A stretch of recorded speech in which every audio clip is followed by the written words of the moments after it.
इस कार्यक्रम के पुण्यार्जक हैं स्वर्गीय मनमोहन जी मोदी, स्वर्गीय शांता देवी मोदी, स्वर्गीय माणक चंद जी मोदी की पुण्य स्मृति में श्रीमती मंजू देवी, श्री अंकित कुमार, श्रीमती रूपल, श्री अमित कुमार, श्रीमती शीना, श्री पीयूष मोदी, श्रीमती अनामिका निर्वाण विवान की अंश।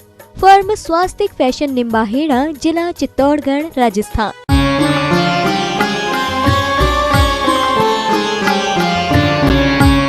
हमारी यह मांगलिक महोत्सव की यात्रा चल रही है, उसी कड़ी में चर्चा करते हैं कि ये जो पंचोत्सव होते हैं, जो भगवान की यात्रा होती है गर्भ से लेकर मोक्ष तक की, उसके बारे में चर्चा करेंगे कि यह नर से नारायण, आत्मा से परमात्मा बनने और मिथ्या दृष्टि से सिद्ध अवस्था तक को प्राप्त करने की प्रक्रिया का महोत्सव होता है, जो तीर्थंकर के जीवन में घटित 5 घटनाओं का चित्रण होता है। और पंचकर्णक में जो पुराण पुरुष होते हैं ना, पौराणिक पुरुषों के जीवन का संदेश हर व्यक्ति तक पहुंचे, यह एक माध्यम होता है। तो इन महोत्सव में पात्रों का अवलंबन लेकर जीवन यात्रा को रेखांकित किया जाता है और इसके माध्यम से जो तीर्थंकर होते हैं, तीर्थंकर नामक पूर्ण प्रकृति के उदय से ही यह होते हैं। तो गर्भ से मोक्ष तक की यात्रा का जीवंत चित्रण होता है। और जिस प्रकार से एक सामान्य व्यक्ति का जन्म होता है, वैसे ही तीर्थंकर का भी जन्म होता है, लेकिन तीर्थंकर का विशिष्ट पुण्य होता है। पद्म पुराण ग्रंथ में लिखा है कि जब मिथ्या दृष्टियों की बहुलता होती है और विशेष अन्य समस्या आती हैं, तब तीर्थंकर का जन्म होता है। तो तीर्थंकर का जन्म होते ही तीनों लोकों में ऐसा बोलते हैं कि नरकों में भी कुछ समय के लिए शांति आ जाती है।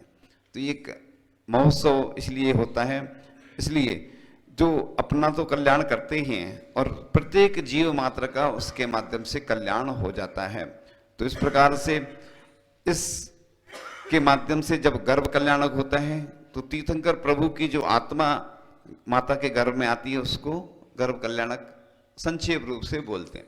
और जन्म कल्याणक तो जानते ही हैं सभी लोग कि जब जन्म होता है भगवान का, तब कल्याणक के माध्यम से जब तीर्थंकर सब कुछ त्याग करके दीक्षा ग्रहण करते हैं, उसको क्या बोलते हैं? तप कल्याणक। यानी पंच कल्याणक में जिस दिन से तप कल्याणक होता है, तो उस दिन से पूज्य बन जाती है वह प्रतिमा, क्योंकि मुनिराज बन जाते हैं। तो इस प्रकार से मुनिराज बन जाते हैं। और ज्ञान कल्याणक में सुबह तो आहारचर्या होती है, उस दोपहर में केवल ज्ञान कल्याणक होता है। प्राण प्रतिष्ठा होती है भगवान की, उस दिन सूर्य मंत्र आदि देकर के उस प्रतिमा में प्राण दिए जाते हैं और प्राण के माध्यम से वो प्रतिमा में ऊर्जा आती है। प्राण प्रतिष्ठा उसी को बोलते हैं। उसके माध्यम से वह त्रिलोक के पूज्य भगवान अरहंत परमेष्टि बन जाते हैं, तीर्थंकर बन जाते हैं। और प्रातः काल की बेला में मोक्ष कल्याणक होता है। तो जब भगवान शरीर का त्याग करके सभी कर्म नष्ट करके मोक्ष चले जाते हैं, वो भजन की पंक्ति आती ना कि उस समय बसती हैं, लेकिन लोग क्या है कि गीत सुनते हैं, उसमें राग से जोड़ लेते हैं नाता, लेकिन जब साधु संत कोई अगर गीत सुनते हैं तो उसमें वैराग्य का संदेश छुपा होता है। कैसे ढूंढते हैं? चिट्ठी न कोई संदेश, ना जाने कौन सदेश, कि जाने कहाँ चले गए, कि जाने कहाँ चले गए, कि जाने कहाँ चले गए। यहाँ कोई ना अपना है, जग जग झूठा सपना है, कि जाने कहाँ चले गए। तो ये देखो, यहाँ कोई अपना नहीं है। एक पंक्ति थी जब कुंडलपुर में थे तब वो हुई थी, कोई किसी का नहीं है साथी, सारी यात्रा एकाकी है, तू ही दिया तू ही बाती, सारी यात्रा एकाकी है, मिलेगी तुझको अंतिम पाती, होगी यात्रा एकाकी है। एकत्व भावना छिपी होती है कि मैं अकेला हूं, छूट जाएंगे साथी संगाती, होगी यात्रा एकाकी है, सुख और खुशियां जब हैं आती, होती यात्रा एकाकी है। तू ही दिया तू ही बाती, सारी यात्रा एकाकी है। तू ही दादा तू ही नाती। कई बार हम दादा बने, कई बार नाती बने, ये रिश्ते नाते चलते रहते हैं। और वस्तुतः देखें तो हम अकेले हैं, इसलिए 12 भावना का चिंतन प्रतिदिन करना चाहिए। तो इस प्रकार से जब यह भगवान के जीवन का प्रस्तुतिकरण इसके माध्यम से होता है, जीवन की कालिमा कम होती है और सम्यक जीवन शैली का दिग्दर्शन होता है। तो बिंबों में श्रद्धा, समर्पण और संयम तप के द्वारा अरसत्ता का गुण आरोपण किया जाता है। तो तीर्थंकर के जीवन की विशेष घटनाओं का यह प्रस्तुतिकरण होता है। इसलिए उसके माध्यम से प्राण प्रतिष्ठा जब होती है तो मंत्र भी, माला फेरी जाती है, भक्तियां भी होती हैं और स्तोत्र पाठ आदि होते हैं। इसके माध्यम से उन प्रतिमाओं में ऊर्जा आ जाती है। वही ऊर्जा जब आप लोग भगवान के दर्शन करते हैं, शांति धारा आदि करते हैं, भगवान के चरणों का स्पर्शन करते हैं, तो वह ऊर्जा आ जाती है। तो इस प्रकार से आत्मा को परमात्मा बनाने के लिए है महा अनुष्ठान किया जाता है। और यह जो होता है ना, जब भगवान का जन्म होता है उस समय शंखनाद, भेरीनाद, सिंहनाद, घंटानाद आदि होता है। तो धर्म प्रभावना व संस्कारों के जागरण के लिए यह मांगलिक आयोजन होता है। तो संस्कारों के माध्यम से ही मानव महामानव बन जाता है और पवित्र आत्माओं के ही महोत्सव मनाए जाते हैं। तो प्रत्येक व्यक्ति इस माध्यम से जुड़ता है और अपने आप को वह भी परमात्मा बनाने के लिए प्रेरित होता है। क्योंकि जैन दर्शन में, जैन धर्म में कहा गया है कि हर व्यक्ति के अंदर भगवान बनने की क्षमता है, बस उसको जागृत करना। जैसे स्वर्ण होता है ना, सोना खान में पड़ा रहता है, जैसे उसको तपाया जाता है तो शुद्ध सोना बन जाता है। इसी प्रकार से अशुद्ध अवस्था में हमारी आत्मा रहती है, कर्म मलों से लिप्त रहती है। जिस प्रकार से जल रहता है ना, उस गिलास में रख दो, कांच के गिलास में, तो जैसे ही शांत हो जाता है जल, तो धीरे धीरे उसका मल बैठ जाता है, वो जल निर्मल बन जाता है। इसी प्रकार से जब मुनिराज भी ध्यान में बैठ जाते, शुद्ध उपयोग में लीन हो जाते हैं, तो बस अपने आप कर्म धीरे धीरे भागने लगते हैं और उनकी जो कर्म जब चले जाते हैं तो वह मुक्त हो जाते हैं, सिद्ध अवस्था को प्राप्त हो जाते हैं। इसी प्रकार से यह जो संसार के सारे राग, रंग और इंद्रियों के विषयों के प्रसंगों से उठकर अपने आत्म कल्याण के लक्ष्य को प्राप्त कर लेना ही यह पंच कल्याणक होता है। इसलिए अपन इसको जो बोलते हैं ना, गर्व कल्याणक को क्या बोलते हैं? मंगल बीजारोपण, सांसारिक परिभ्रमण का अंत और सत्य का श्रद्धान। इस प्रकार से और आगे भावी संस्कारोत्पादक दिवस होता है और 16 स्वप्न समय की शिला पर अहिंसामयी प्रमाण होता है। और जन्म कल्याणक जब होता है तो उसके निमित्त से हम देखते हैं कि इस महाविभूति का जो अवतरण होता है और संस्कारित जीवनोत्पादक दिवस होता है। संसार से मुक्ति का प्रथम सोपान है। सीढ़ी चढ़ते ना, जैसे पहली सीढ़ी चलते हैं, क्रम क्रम से अपन आगे बढ़ते जाते हैं, उसी प्रकार से सीढ़ियां प्रारंभ होती हैं। आचार्य जी बोलते ना, 2.5 कल्याणक ग्रस्तों के और 2.5 कल्याणक हम लोगों के। यानी पहले ग्रस्त लोगों का रहता है, जैसे विवाह आदि होता है, वो दीक्षा लेते हैं तो वो भजन चलता है ना, उड़ चला पंछी रे हरी भरी डाल से, रोको रे रोको कोई मुनि को बिहार से। तो महिलाओं की आंखों में आंसू होते हैं, हम लोग देखते हैं, महिलाएं उस समय आंसू गिराती रहती हैं, तो क्षणिक वैराग होता है। एक शमशान वैराग्य भी कहा गया है। लोग जाते शमशान में, कोई को छोड़ने जाते ना, कोई एक्सपायर हो जाता है तो उधर देखते हैं कि देखो ऐसे हमें भी जाना है, बस क्षणिक रहता है। फिर आते हैं घर पे, स्नान किया और फिर नौन तेरी लकड़ी, उसमें दुनिया जकड़ी जैसे वह मकड़ी, तो फिर वही की वही घोड़ा और वही मैदान, क्षणिक वैराग्य। लेकिन मुनिराज हमेशा के लिए वैराग्य को धारण करके इस संसार के परिभ्रमण से अपने आप को मुक्त करने का प्रयास करते रहते हैं।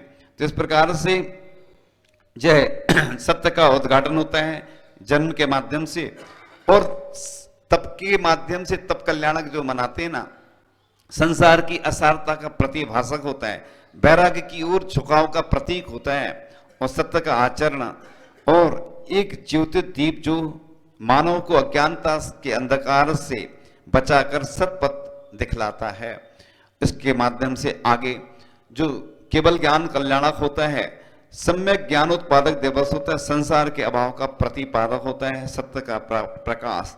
और तपस्चरण राही ने भटकी मानवता को एक इसके माध्यम से राह दिखाई। ये ज्ञान कल्याणक के माध्यम से होता है। मोक्ष कल्याणक में यह अहिंसा का शंखनाद होता है और विश्व सभ्यता और जन शासन की प्रभावना का दिवस होता है और आत्म मुक्ति दिवस होता है शाश्वत विदाई के माध्यम से। यह 5 होते हैं।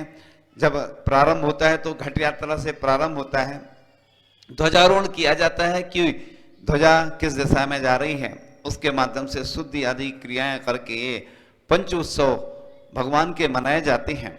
और इसमें सभी लोग शामिल होकर के अपने आप को धन्य समझते हैं। जो पात्र बनते हैं वो अपने आप को सौभाग्यशाली समझते हैं, और जो नीचे बैठे रहते हैं और उनको पछतावा के अलावा कुछ नहीं मिलता, कि वो सोचते हैं कि मैंने अपने जीवन में सबसे बड़ा ये अनर्थ कर लिया कि मैं पात्र बन जाता, ऊपर बैठ के भगवान को करीब से देखने का अवसर हमें प्राप्त होता और हम अच्छे से यह अवसर प्राप्त करते। लेकिन मेरा इतना पुण्य नहीं था, पाप कर्म का उदय था, उसके निमित्त से मैं इस कार्य से वंचित रहा हूं। तो इस प्रकार से एक भजन की पंक्तियां हैं जो आप लोग सुनते रहते हैं। अरिहंतों की प्रतिमाओं का ध्यान धरो भाई, कोई भी ना करे जिसे वो काम करो भाई। भोगों की चाहत में राहत किसको यहाँ मिली, बगिया में वह कली कौन सी रहती सदा खिली। मानव जिसमें धसता जाता जीवन वह खाई, कोई भी ना करे जिसे वो काम करो भाई। सांसों की चाबी से चलता तेरा देह खिलौना, बच्चों सा ये खेल सदा ही तुझको लगा सलोना। समय मिलाना आत्म ध्यान का अब मृत्यु आई, कोई भी ना करे जिसे वो काम करो भाई। तन अपना जब धोखा देता क्यों पर को चाहे, पंछी मर जाता पिंजड़े में उड़ना ना चाहे। अपने को पहचान अरु सबसे मांग विदाई, कोई भी ना करे जिसे वो काम करो भाई। यदि तू चाहे नहीं डूबना इस भव सागर में, अरिहंतों को नहीं भूलना घर में बाहर में। इसी नाम की रटना से तू प्रीति लगा भाई, कोई भी ना करे जिसे वो काम करो भाई। अरिहंतों की प्रतिमाओं का ध्यान धरो भाई, कोई भी ना करे जिसे वो काम करो भाई। इस प्रकार से अरिहंतों की प्रतिमाओं का ध्यान करने से हमारे कर्मों की निर्जरा होती है और पुण्य का बंध होता है। इसलिए ये पुण्य महोत्सव आते हैं हमारे पुण्य बढ़ाने के लिए। तेरे दर पे लुटा दी हैं सब तमन्नाएं, लोग कहते हैं खुद को मिटा बैठे हैं। तो बस अब अपने आप को निछावर कर दें, भगवान के लिए समर्पित कर दें और पंचकल्याण तक बस चैन नहीं लेना है, बिल्कुल नींद नहीं आना चाहिए, बिल्कुल सपने में भी भगवान दिखना चाहिए। बस भगवान और पंचकल्याण दिखना चाहिए सपने में, तभी यह आपका काम सार्थक होगा। कल की जो उदाहरण दिया था अतिमब्बे का, वो अधूरा रह गया था। उसके 3 दोहला आए थे, उसको 3 स्वप्न। 1000 प्रतिमाओं का दान करूं, 1000 गर्भवती महिलाओं को, गर्भवती गायों का दान करूं और 1000 मुनिराजों को एक साथ आहार दान करूं। तो उसकी सासों से वह कहती है, और एक आचार्य महाराज के पास निवेदन करने जाते हैं वो, और महाराज विहार करके आ जाते हैं। उनका बड़ा संग था, 1000 मुनिराज एक साथ खड़े हो जाते हैं। वह अतिमब्बे जो दान चिंतामणि जिसका नाम था, वह आहार दान करती है, 1000 प्रतिमाओं को विराजमान करवाती है। वह उसने तो 1000 करवाई थी, और आपने कितनी करवाई? एक कौन से हुए, यहाँ राजस्थान के हुए हैं, तो वो उतनी सारी प्रतिमाएं विराजमान करके और बैलगाड़ी पे ले जाके सब जगह विराजमान करवाते थे। देखो कैसे कैसे लोग हुए कितने वर्षों पहले। और 1000 गर्भवती गायों का, सोने की सींग वाली गायों का दान करती। एक बार उसके कोई दान मांगने आ जाता, उसके पास कुछ नहीं था, भगवान पार्श्वनाथ से प्रार्थना करती, हे भगवान मैंने आज तक हमेशा दान दिया है और आज मेरे पास कुछ है ही नहीं देने के लिए, अब भगवान आप मेरी रक्षा करो।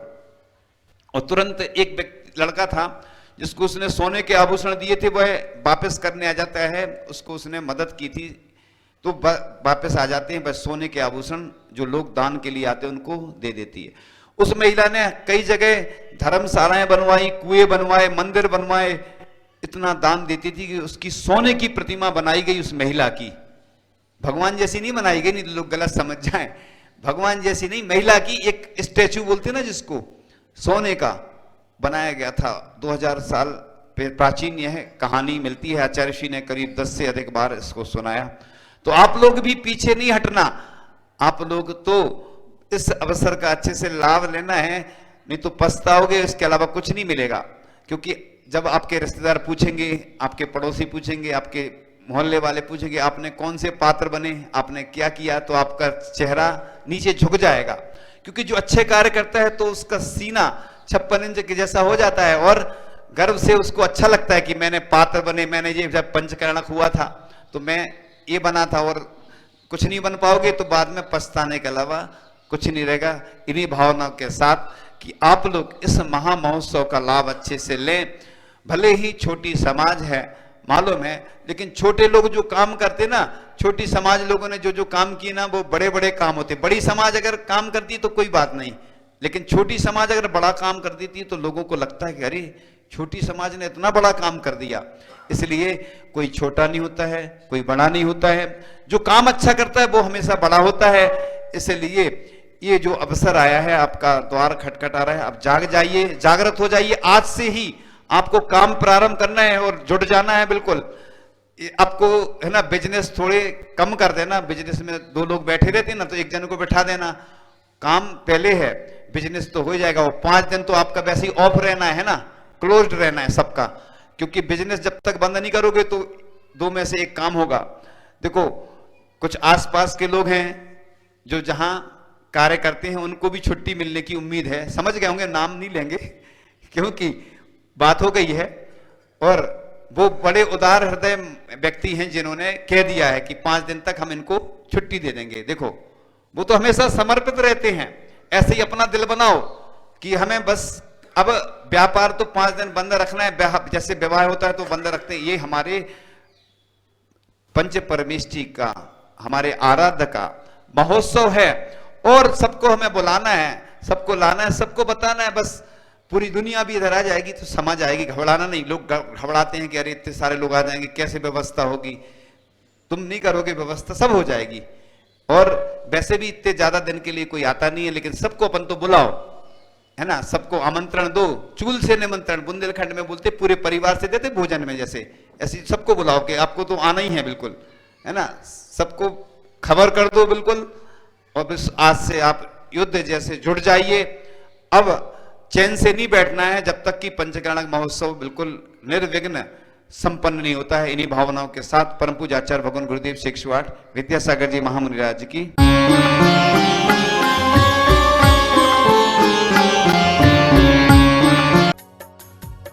इस कार्यक्रम के पुण्यार्जक थे स्वर्गीय मनमोहन जी मोदी, स्वर्गीय शांता देवी मोदी, स्वर्गीय माणक चंद जी मोदी की पुण्य स्मृति में श्रीमती मंजू देवी, श्री अंकित कुमार, श्रीमती रूपल, श्री अमित कुमार, श्रीमती शीना, श्री पीयूष मोदी, श्रीमती अनामिका निर्वाण विवान की अंश।